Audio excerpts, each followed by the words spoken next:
How's it going, everybody? I'm your host, Lucas Volker. And I'm Tanner McCorkle, And this is Talking with the Soul. Very nice. Let's go, man. Yep, we got this. Well, we're back again with another episode on Talking with the Soul. As I said before, like 2 seconds ago, I'm your host, Lucas Volker. And this episode is going to be a little bit special this time because we're making history on the podcast. Are we, Tanner? Yes, sir, we are. So, I have my very, very first guest on the show ever. Good to see everybody. Yeah. And, yeah, Tanner McCorkle, ladies and gentlemen. In the flesh. Yeah, we'll cue in a applause button in there somehow. Okay, for sure. I'm just kidding. No, we won't.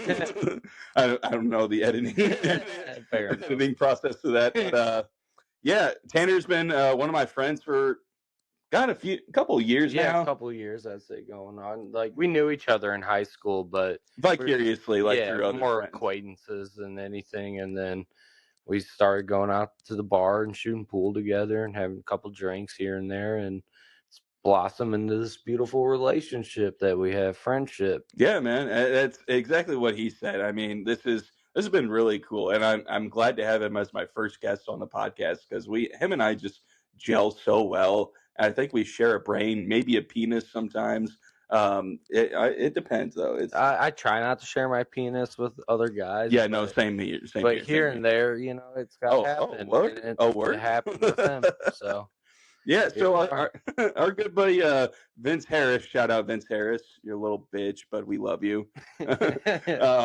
He kind of introduced us to each other a little bit back in high school, and then like kind of as we went to Hot Shots, like very, very often, and then it just became a regular thing, and it's been awesome. I really value those types of friendships because we share a lot of good things. Oh no, without a doubt, music, sports, fucking you name it. We're pretty much on the same page about things. Yeah, it's an awesome thing, man. I love it. So give us a little bit of background about yourself, Tanner. Yeah, about myself, I like shooting pool, playing hockey, video games, playing music. Music's my big thing. I like playing instruments all the time, guitar, bass, drums, a little bit of piano here and there. So you name it, I like to play it. This man's decorated. I'm so freaking jealous because I've always this was back years and years ago whenever I first joined like band in elementary school. Yeah. For like a brief few months, I played the saxophone, and I thought I was going to be the next biggest jazz player, and that amounted to like absolutely nothing a year later because I was like, yeah, this sucks. I don't want to do it. Hey, I tell you what, though, I'm no jazz musician myself. That's easily the hardest type of music. And I had to pick the hardest freaking one, too. Yeah, it's the hardest genre, without a doubt. And then I wanted to get like an acoustic guitar because I wanted to be one of those douchebags that carries around an acoustic guitar everywhere. I'm a douchebag for sure. Yeah, exactly. That's why I modeled myself after you. Yeah, it was awesome. But I barely played anything on that acoustic guitar, and then I ended up selling it to a buddy of mine. And I've debated on like whether picking it up again, but I obviously don't have the guitar anymore. Yeah. So I highly encourage picking it up again. The thing is, it is always, no matter what instrument you're going to play with, it's always going to be hard work. Absolutely. You have to dedicate yourself to it, a part and piece of your life. Got treated almost like a second job, pretty much. Well, this is my second job right now, is podcasting. Yep. And mentioning podcasting is this episode today, we're going to be talking about playing with sticks. That's the title of the episode, where we're going to be referencing hockey sticks and drumsticks because music, both love hockey. It makes sense, guys. Come on. Oh, yeah. I totally agree with you, man. So we're going to kick it off with music and drumsticks, I guess. Tanner, your background in music, as you stated before, is very, very decorated. And I want to discuss, like, where did your love for music come from? Like, what did you grow up on? And so, both my parents have a huge love for music in general, but especially 80s hair metal. You name it, the Motley Crues, the Poisons, Kiss, Def Leppard, all them types of bands. So I grew up in a household listening to that type of shit all the time. and it heavily influenced me to where I'm at today. I'm more of a heavy metal guy myself, but heavy metal stems from all the hair metal, like the Absolutely. 90s metal that I like to listen to, stems from a lot of the hair metal. I can name one very specific band that resonates with him a lot. Why don't you show off your tattoo here, Yeah, Tanner? so this is my Pantera tattoo. Yes, This is my sir. favorite tattoo that I have. They're my favorite band. Them and Alice in Chains have such a huge influence on my style of playing. Don't get me wrong, I'm no shredder like Dimebag Darrell from Pantera. No. I fucking wish 1,000 times over I could be, but Dude, that's just not the case. That's a shooting star of a human being, and dude, that's part not of you me. mentioned 80s hair bands, and I just Neil Sean of Journey Yes. just absolutely rips it Oh for yeah, me. for And I saw sure. him live with Def Leppard, Journey, and Cheap Trick. Yeah, down at Busch Stadium. Yeah, I remember absolutely. when that Oh happened. my God, seeing that and witnessing it in concert was a dream come true. Oh, I'm sure. Oh, And I was in rock heaven. I Rock. couldn't. I mean, those are staple hair metal bands Yep. from their time, and that's an awesome lineup to go see. Absolutely. I was so happy. jealous. Yeah, dude, it was just a dream come true, like I said. And um, I say that, and I'm repping a Breaking Benjamin jersey, not jersey, but shirt. And I've seen them 3 times in concert, and they always put on a great show. And you've got the Ozzy Osbourne I shirt. got the Ozzy shirt, but never seen Ozzy. I had tickets to go see Ozzy and Marilyn Manson, and Damn. COVID and all that happened, and Ozzy's getting in his later years anyway. So Yeah, he's a ticking time bomb almost. Not with like his mental stuff, but literally as like living. Like yes, he could go at any time, but yeah. his legacy will live on as And always, dude. if much so, I adore Ozzy with a passion. He is in my eyes at least, he's the king of metal. The Prince of Darkness, man. Yeah, exactly. He started Black Sabbath, and that was really everybody's introduction to metal, other than I would say another kind of introduction to metal was the Beatles' Helter Skelter. Mm-hmm. That's a hell of a song. That's a really good callback. Good And way to pick that out. Yeah. I would argue like maybe you could say Led Zeppelin. Some Led Zeppelin. Some Led Zeppelin. Yeah. Not we're not saying I'm not saying that all of like Led Zeppelin Kashmir is pretty heavy song, Yeah. for real. But most of their stuff is like it's kind of borderline metal, just rock and roll, just general rock and roll. And that's what I loved about Zeppelin growing up. And my taste in music kind of came from my parents as well. Mhm. I was raised in a household where 80s hair bands were prevalent. Help my my name is actually named after George Lucas. Oh, okay. Because I was born in 97. Shout out, born in 97, babies. I was born in 97, which was the re-release year that A New Hope came out for Star Wars. Yeah, and so my parents were nerds and they named me after George Lucas. Nice. That's That has nothing to do with music, but I just want to throw that back in there. But yeah, same thing. Like I grew up on 80s music, and over the years my taste in music has kind of just evolved into different genres and exploring different things like instrumentals and just audio, like not even lyrics in songs ever, just hearing the audio and the instrumentals of music. And it's expanded my horizons. I go from like rock to rap to country to heavy metal to deathcore to pop to anything, man. It's awesome. Music just really, it's therapeutic, and we can share it with the whole world. No, And for sure. I totally agree with you. It's kind of how you and I just like gel together as friends. Other than laughter, I'd have to say music's the best medicine. It's crazy to see, even like in the work environment and stuff. Like, it may not be your taste of music, but music gets someone going. Like Absolutely. some type of music gets someone going, and it kind of just kickstarts your day, and it takes you throughout it carries with you the entire day. And then when you get home, you kind of want to, for me personally, I kind of want to unwind and take my pants off and then throw on a little, Barry White or what's another good, freaking Lady Gaga. I don't know, Lady Gaga. Maybe just unwind. Crack a cold one. No, I'm kidding about the taking the pants off part. Maybe a little bit. Sometimes. Yeah. Sometimes it's nice to come home from a 8, 10, 12-hour day and relax, take your pants off, and listen to some Barry White. Yeah. And Chuck Berry. Yeah, absolutely. See, you get it. Goodies. You get it. Yeah. That was a terrible fist bump. For any of you watching on YouTube, if you just witnessed that. It was piss poor. Yeah, it was just dog shit. Utter dog shit. Now, for those of you just listening on Spotify, we attempted a fist bump, and it was absolutely horrendous. As Tanner said, piss poor. So hopefully the next one we can get it on par and be better friends to each other. And it's a great way to stay in shape. Like right now. Oh, the acoustics on that. Oh, so beautiful. Yeah, man. So music has gotten us through a lot of tough times and a lot of good times too. And what I want to share next is like some memories like from our favorite concerts. Okay. So what is your all-time favorite concert? Like number one, you got to put it on a pedestal against everything else. What is number one for you? So I go back and forth between this. I got two. So I seen Pantera with Zakk Wylde live. That's got to be amazing. And that was fucking awesome. That was one of the coolest experiences that I've ever been a part of.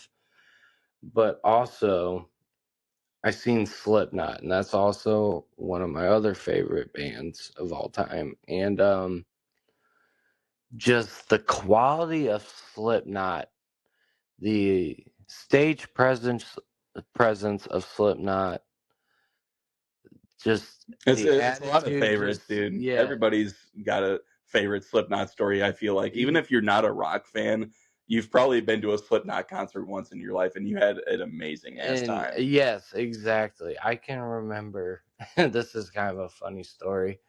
When I was there, I got a couple stories from when I was there. But when I was there, the first one was I seen this beautiful girl with dyed red hair. Redheads are the best. I don't think she was a natural, but good, good try. No, I'm just damn shame. Anyways, I seen her from, a couple, maybe 100 yards, 50, 107. I'm sorry. A very long way. Yeah, a very long way. I seen her. And she approached me. And as she got closer, I was like, oh, damn, she's really beautiful. And then she got within distance where I could see the color of her eyes. And they were super red, like colored eye contact. Oh. And I could have sworn I made a deal with the devil. I was like, well, you've got a tattoo to kind of prove it, too. It's true. But I was like, man, you might be the one. I never talked to her. That's the story of my life. That's the key, guys. You got to look for the dyed red-haired ladies with red colored eye contacts. That's the key to everything, man. That's when you know you've had your silver lining in life and everything just aligns and it makes sense. And then the second part of that, I have another story that I really love about Slipknot is that I was moshing as hard as little Tanner McCorkle could mosh. And Tanner took a punch to the stomach and he ended up throwing up. And security ended up, next thing I knew, I had security around me, handing me bottles of water, asking me if I needed to leave. I told them, absolutely not. They're playing the Heretic Anthem. I love this song. I am staying for the rest of this. I was going to say, that sounds like the most metal thing I've ever heard. And I most certainly stayed for the rest of that concert. Hell yeah. Continued the mosh. I didn't mosh as hard as I once was, but I still moshed. When I was a wee lad. Yeah.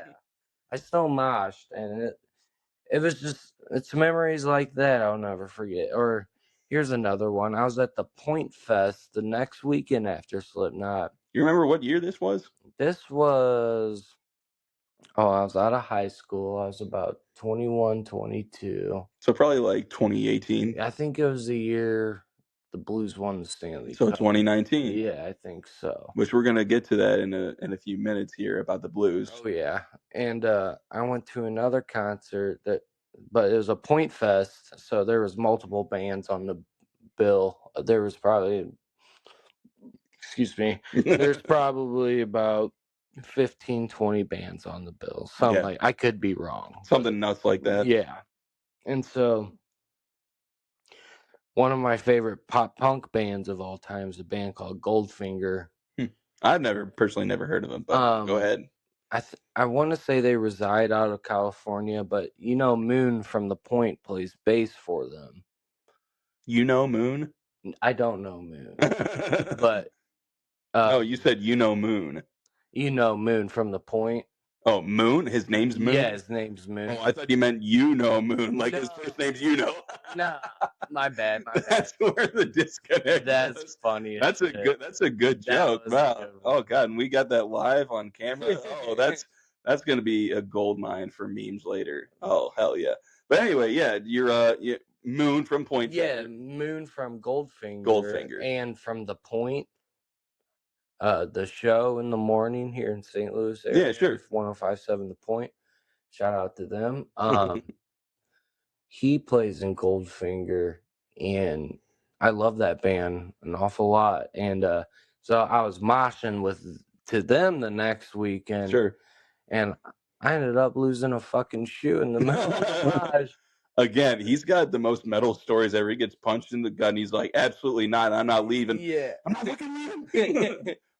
And then now he loses the shoe, and he's just like moshing to just one shoe. That's the way to do it, dude. And I finished the song with one shoe like that, and then somebody, as you should, and then somebody stuck my other shoe up in the air and was like, "Whose shoe is this?" I said, "That's mine." And like I said, "That's mine" right away, and the motherfucker had the audacity to be like, "Let me see your other shoe, see if it matches." And I was just kind of like, "What, dude? Give me my other shoe. It's raining. It's wet out here. We're moshing." That's kind of like losing your shirt in the crowd, and some guy holds it up and says, "Hey, whose shirt is this?" And you're the only shirtless son of a bitch there, and you're like, "Hey, that's mine." And he has the nerve to ask you, "Oh, prove it." My point exactly. What was the point of raising my shoe up in the air and asking? If you're just gonna question, freaking stupid, man. Yeah. But that happened at Point Fest when I was a young lad in my early 20s. Hell yeah. That's a great story, man. I see. This is why I'm glad you're my first guest, because you always have the craziest, like, coolest fucking stories ever. Man, I try. See, sometimes I feel like people feel like I'm bullshitting them, but these stories I'm telling you, they are true. These things really happen. I believe it. I went to Limp Bizkit last summer, and instead of getting in with my ticket, I walked in with the people working the show on accident. You didn't tell me this story. I haven't? No, you haven't, man, you asshole.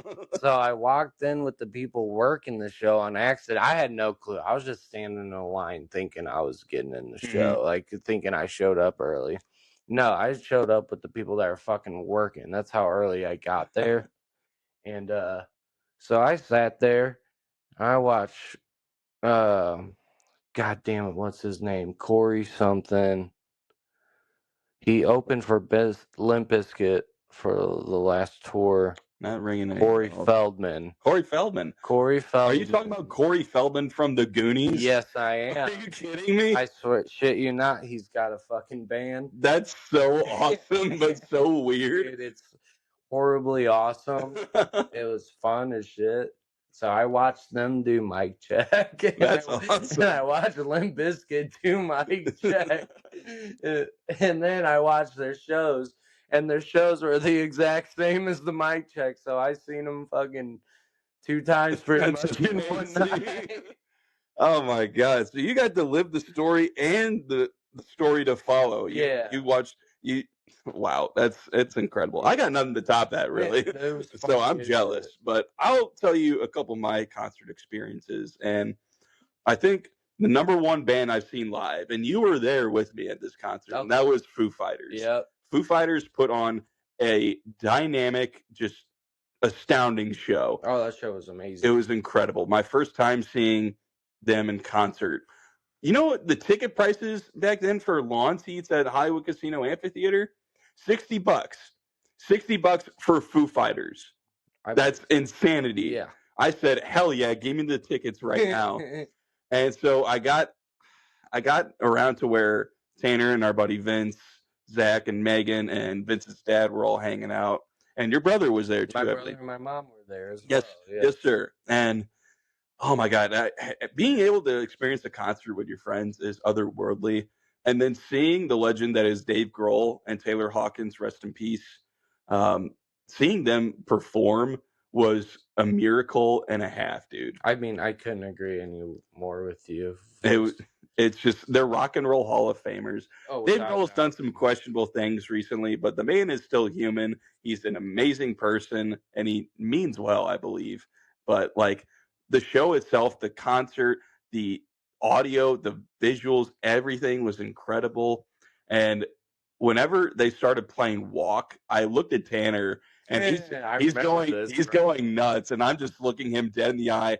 I lock eyes with him and I'm like, let's get it on right now. And we just start like throwing our hands up in the air, just like, let it walk again. Oh, it was my favorite song from Foo Fighters. I've got a couple other favorites, but that one is like top tier for me. I couldn't agree more. I fucking love that song with a passion. It makes me want to like roll down the windows and go like maybe 65 into 60. I love Foo Fighters in general, and going back to seeing Dave Grohl and Taylor Hawkins, like, because I like playing drums too.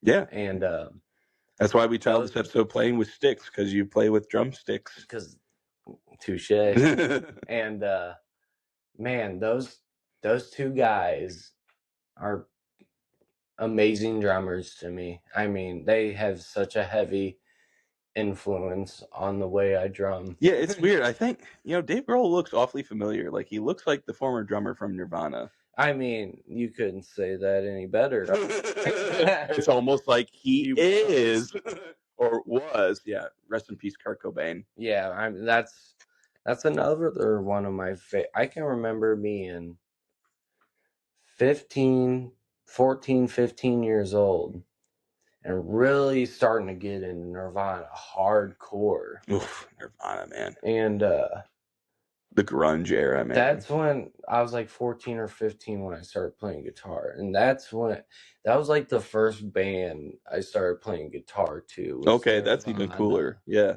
That was like, that's just such an influential band for me. I think it's influential for a lot of people. For a lot of people. And that's, you see so many people with like the iconic Nirvana shirts. Oh, yeah. And then you see assholes that'll be like, oh, hey, you like Nirvana? Name 5 songs, and then they don't name anything. Yeah, exactly. You can just appreciate music, though, if you want to, or just wear a band tee like we are right now. Yeah. And you don't know jack shit from them.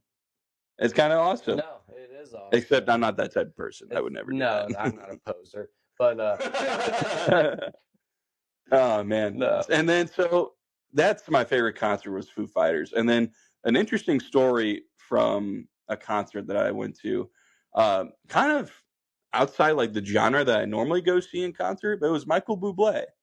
Michael Bublé. And this man is like the modern day Frank Sinatra. He has an incredible voice. He's a powerhouse. Love the dude. I know who he is. I had a buddy go see him.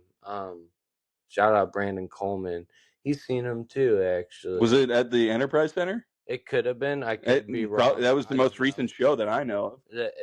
Was it a couple, like a year or two ago? It was a couple, like years ago. I think like 4 years or something like that. But I don't know if it was quite that long, but keep going. Yeah. So my friend Emily and I from college, shout out Emily Fromm, you're awesome. We found a similar interest in Michael Bublé, and I was like, hey, you want to go to this concert with me? She's like, absolutely. I'd love to see him. So we get there, and our seats are straight, like you can see center stage all the way back. Mm-hmm. And so we're just sitting there, like having a good time talking and catching up. And then all of a sudden, this stranger like comes up next to us. He goes, hey, you guys having a good time? How you doing? And I was like, yeah, we're good. And he's like, oh, you seen Michael before? We're like, no, this is our first time. And he's like, well, that's awesome. I just want, you guys seem like a cool cool couple people, but how'd you guys like to go right up front there into the pit? I'm like, wait, what are you talking about? And then he's like, yeah, right up there, I'm going to give you these wristbands and you're going to get full access to the pit down at a Michael Bublé concert. First of all, how the hell is there a pit for a Michael Bublé concert? You better open that shit.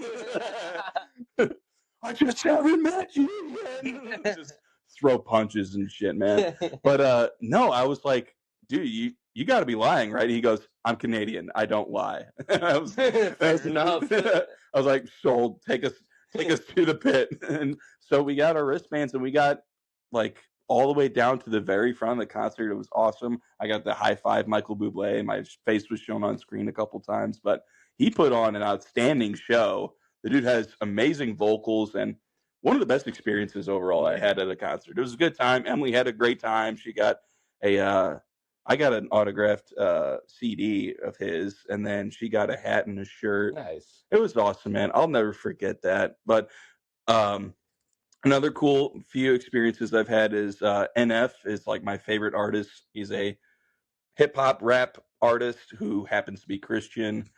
I'm not a Christian by any means. I don't really fall into any like religious belief because that's what I don't talk about. And I've seen him maybe I think it was 7 or 8 times now in concert, but I've gotten to meet him like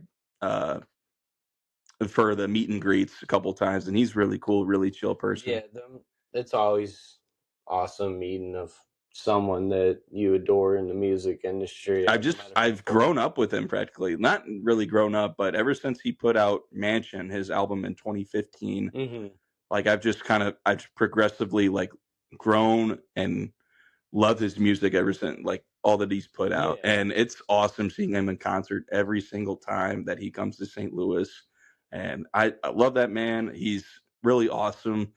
And he's like I said, he's probably my favorite artist out there. And it was really cool, man. I love having those type of experiences on just in my life, man. It's really cool.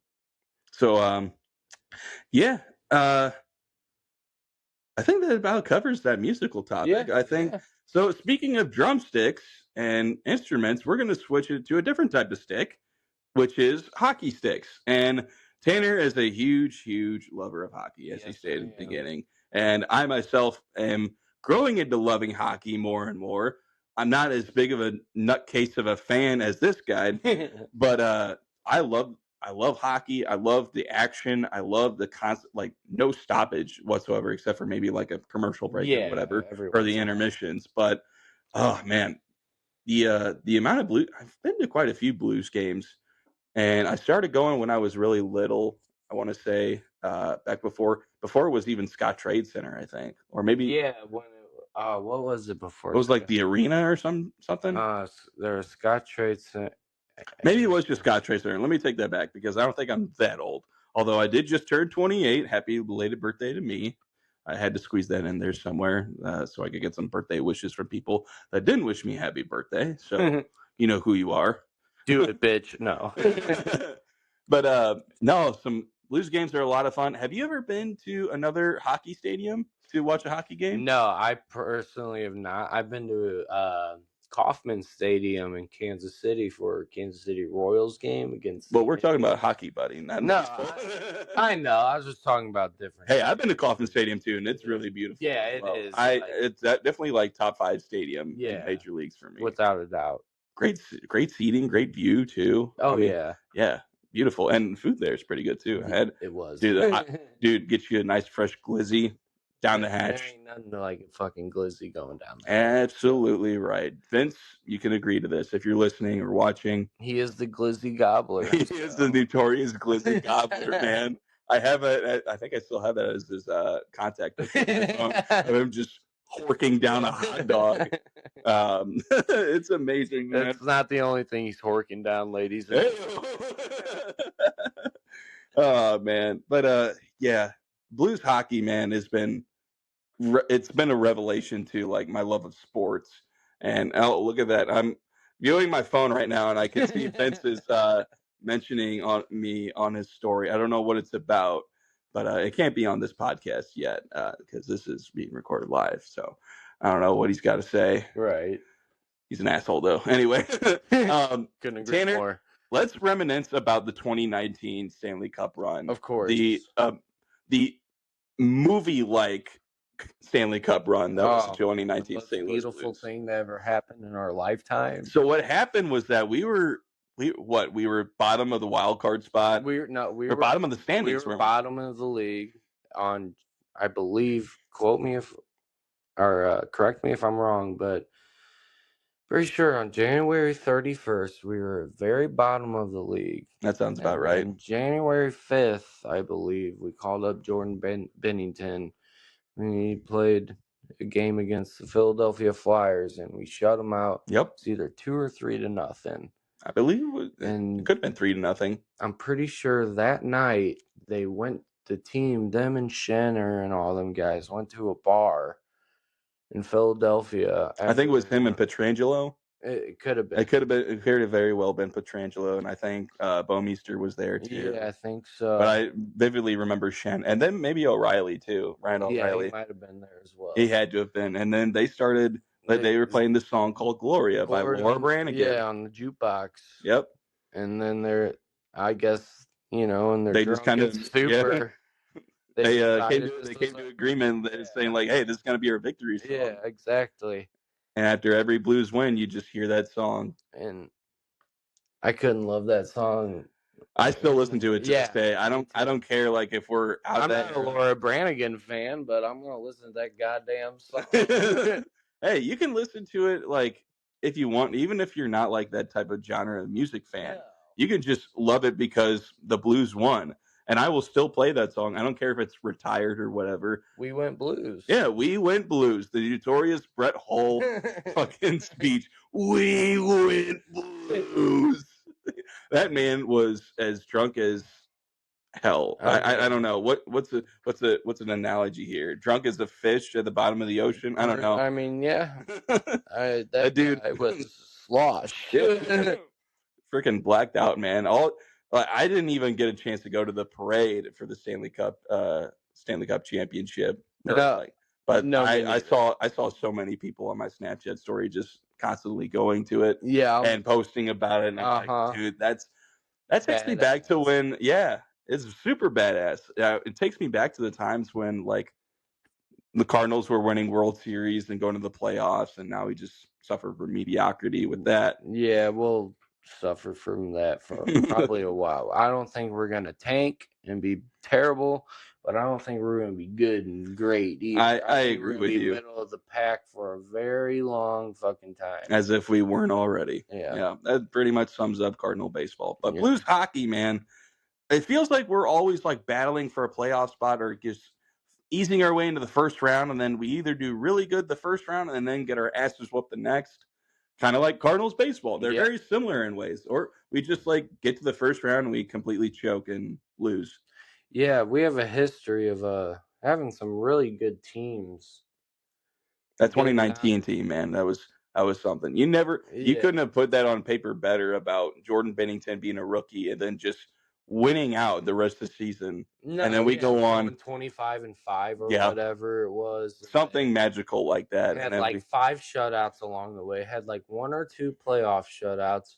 Only got pulled 1 time in like a 50-game stretch. Yeah. And that was in the Stanley Cup Finals against the Bruins is when he finally got pulled out. I mean, that dude couldn't have played any more lights out. He put the whole team on his back, really, man. He carried. Especially in Game 7 against the Bruins. That first period when I'm pretty sure we had 3 shots on goal and the Bruins had 13 shots on goal, if I remember correctly. Yeah, I was nervous the entire game. Anytime it comes down to a Game 7, I'm just like on the edge of my seat. Yes, me too. Preparing for either despair or rejoice. And I'm glad we came out on the positive end of that. Me too. But the whole game, Jordan, he only let up 1 goal the whole game, but that first period alone, I feel like he won us that game in that first period. The way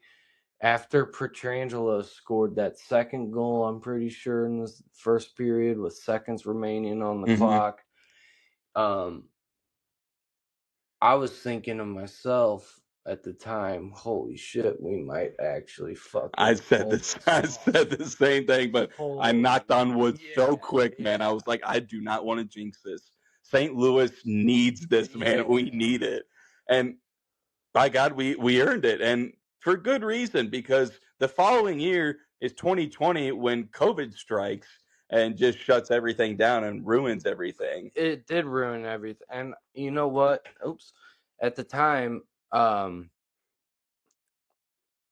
Blues were doing really good right before COVID. Mm-hmm. You know, still kind of on the same run, you know, the same fucking energy and adrenaline that we had from the season before from winning. And that COVID hit, felt like that just killed everything. Like I think it affected not only just hockey, but sports around the sports world, in general, yes. businesses worldwide. Man, it was nuts. COVID is just an asterisk year, in my opinion, and we'll never get that year back, sadly, because time is something you can never ever get back. No, I agree with you. It's pretty It sad. was a bunch of bull. It was a bullshit. It was bullshit. Oh, you want to know what my other favorite memory is? So at the I believe it was at the Foo Fighters concert. Our buddy Vince. Okay, this was this was right before COVID. I think it started, or I think it was just after. I can't remember, but I remember him screaming at the top of his lungs. He goes, "Fuck COVID, fuck Joe Biden. You can all suck my dick. It's not real." The very next few days, the man gets diagnosed with COVID, and it was the biggest slap in the face, like karma coming back, as I'd ever seen. Oh my god! There's nothing like karma against my good friend. We love to see it, man. Oh, so okay. Shout out to Vince Harris again. We love you, buddy. So I came up with a question to ask you for this segment. Yeah. Okay. Now the question is, if you could get an assist from one hockey player in the world, live or dead, past or present, scoring the goal. yes, you get an assist from this person for your very first goal in your career. Who would it be and why? The haters can't stand that he ponders. Because I love hockey, and y'all are gonna be a little upset with me because I've got my answer. It's not a fucking Blues player. Oh, really? It's gonna be between two guys, honestly. Okay. It's gonna be between two Edmonton Oilers. I knew this was going this route. Is it Nugent Hopkins and McDavid? No, it's gonna be either Wayne Gretzky. Okay, right. I could have guessed the great one. Gretzky is the great one. He's just the most dominant player ever. Or Connor McDavid. McMuffin, McJesus, McChicken. Exactly. Yeah. Who arguably in our time, when it's all said and done, He will be the greatest. no. Oh, I'm not gonna give him that. Okay. Gretzky's point record, I don't think personally will ever be broken. I don't think it'll be touched, but McDavid's making a really good case for it right now. But when it comes to the physical aspect of the game, the way, like a really like an all around player. McDavid might be the best of all time. He might be, yeah. He's my favorite player. I still think Gordie Howe takes the reins as one of the best overall, two-way players for sure. But McJesus is just on another level. He's otherworldly. Yes. And he's so much faster and powerful. Oh my god, I've seen him in person too. It's nuts, dude. And even Nugent Hopkins and Draisaitl, Leon Draisaitl, nuts. Yeah. You can't stop them. And Leon Draisaitl, other than Ovechkin, might be the best goal. I'd say the top 3 goal scorers in the league, goal scorers, not just players. Like right now, goal scorers. It's gonna be Ovechkin without a doubt. He's about to break Gretzky's. I think he's gonna break it. I'm pulling for him. I want to see history happen because Ovi just kind of he's been playing. He's been around forever, man. I feel exactly, and he's still playing. He's still playing good. Although the Blues did shut him out I think the last time we played them. I think he had one shot on goal. I think that was that he usually hangs out in his other spot. Yeah, So it's funny you bring that up because I was thinking about it either today or yesterday. I was like, man, for real, the Blues have always played the superstars of the league pretty well since I've been around. Well, except if you play the Avalanche. In that case, McKinnon and McCarr just trample us. No, you are totally right about that. McKinnon and McCarr have our number. Yeah, they really do. Really fucking bad. But other than that, like the Crosbys, the Ovechkins, and McDavids, yeah, they got points against us. But we usually keep them in check pretty well. We hold our own against them guys for the most part. We do our homework. It's pretty. It's a lot of the tougher teams. I feel like the Blues have a hard time with. I think so. I would agree, but like I said, that's kind of where my knowledge stops. Really, is just I'm a big fan of hockey. I love the sport. I think it's awesome. I just don't know the stats, all of the rules entirely. I need to learn that stuff more, but that's why I got this guy as my friend. Can I tell you another player that I love? I'm gonna shout out is he played in the '90s and he had to retire early because he had an injury. But I mean, this guy was a world-class superstar. Okay, Pavel Bure. Bure? Yeah. Okay. Look up his highlights. He played for Vancouver Canucks and Florida Panthers. I mean, he had game break. Like he was like McDavid with how fast he was. Really? Yeah, but I'm pretty sure he had to retire in his like early 30s. He had like a really bad injury. If we get some like listeners on here or viewers on YouTube, let us know who your favorite hockey player is. Let us know if you, what are your favorite memories of a game or just your favorite players that you remember. I'll never forget TJ Oshie in the U.S. Olympics or the winter, the Sochi Olympics. Yeah. Dude carried that team, and that was one of the best things I could ever. TJ Sochi, and that was when he was with the Blues, and everybody loved him. That's how everyone loved Oshie. Plus, he was a good-looking dude, so okay. You can't deny that. I'm gonna skip past that part. Oh, whatever. I remember TJ Oshie when him, Patrick Berglund, David Perron. I miss Perron. Yeah, Perron's awesome. Patrick Berglund, Oshie, Perron. Eric Johnson. Yes, good call. There was. You also had guys like David Backus back then with that crew. Yeah, I mean, when them guys were coming up, because the Blues were in a rough spot before them guys came, because we just came out of the lockout and we sold all our pieces. We got rid of Chris Pronger and blah blah blah. Pronger, man. And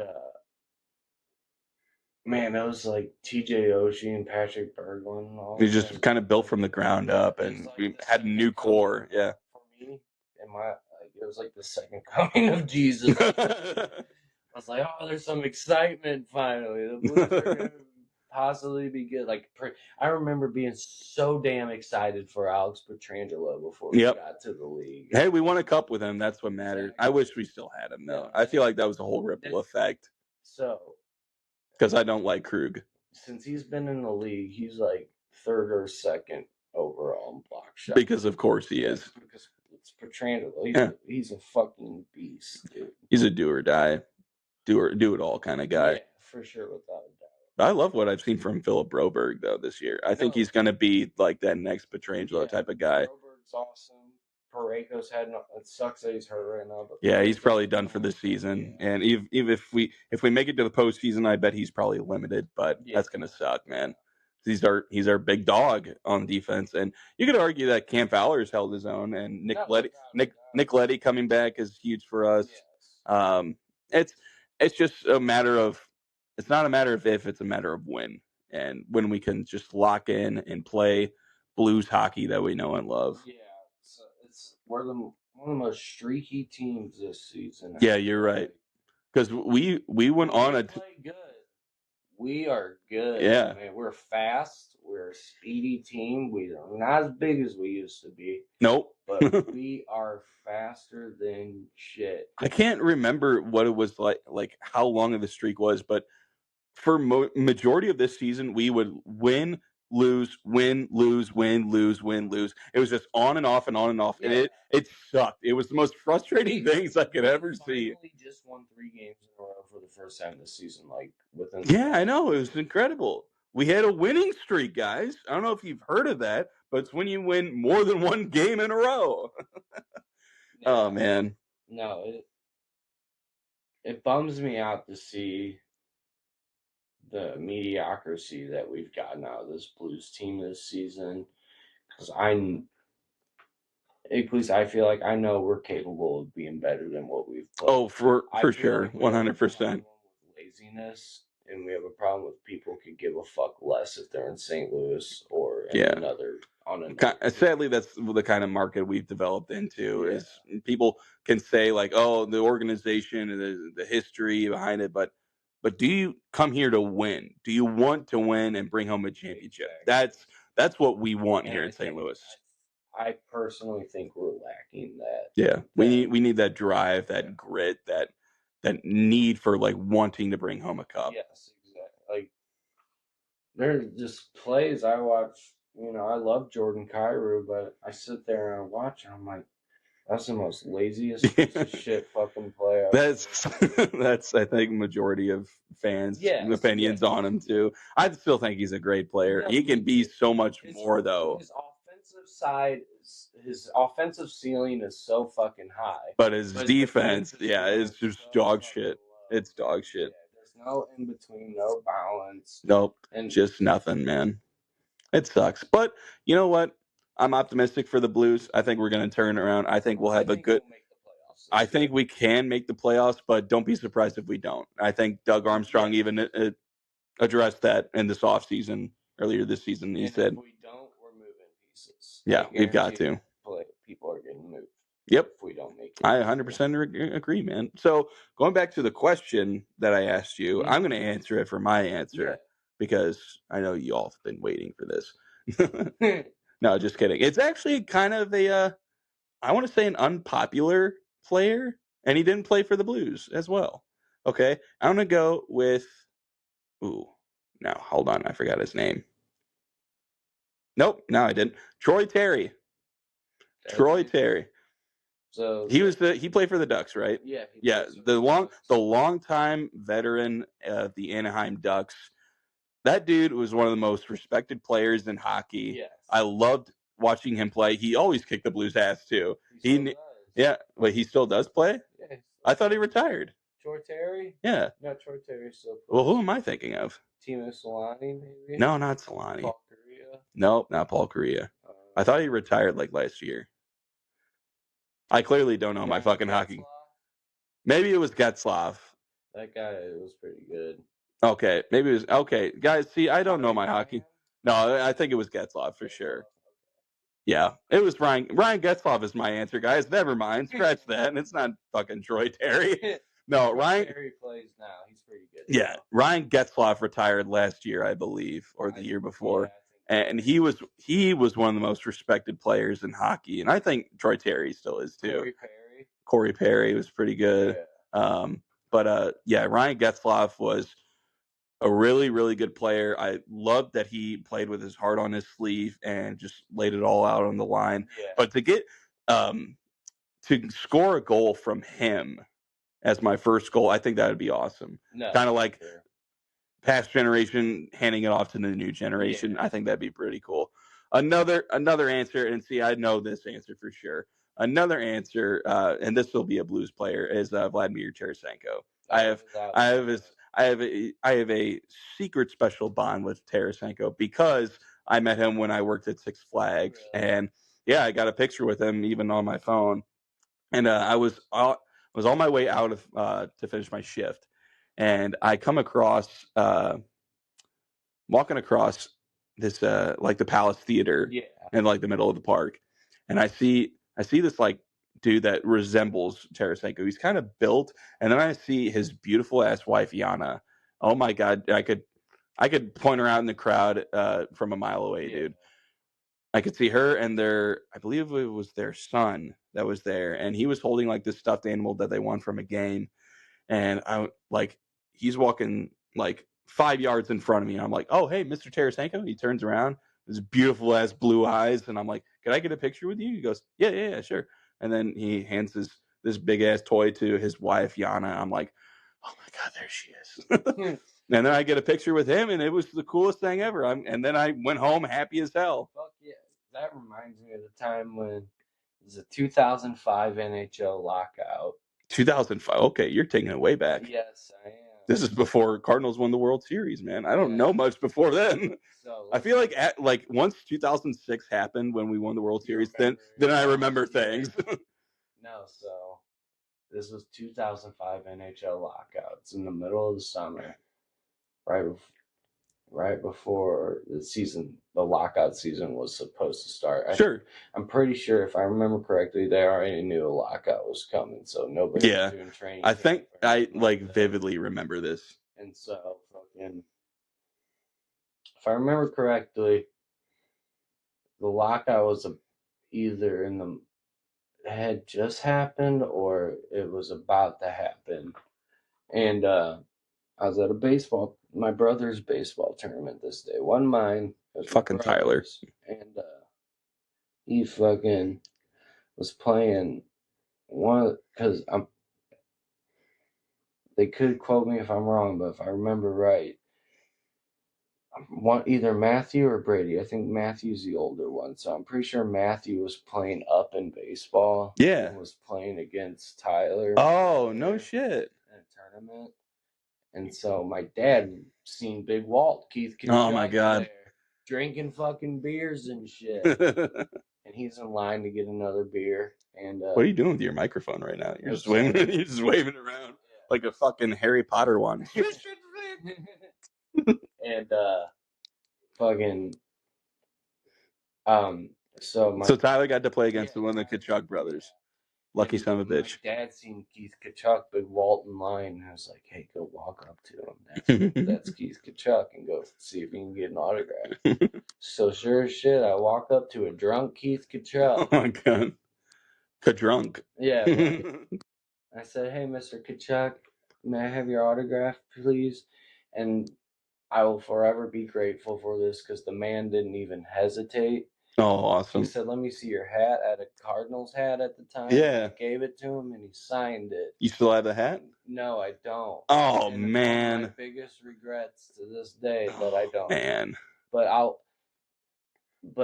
besides not having that hat, I'll always be thankful to that man. Like, he didn't have to give me the time of day.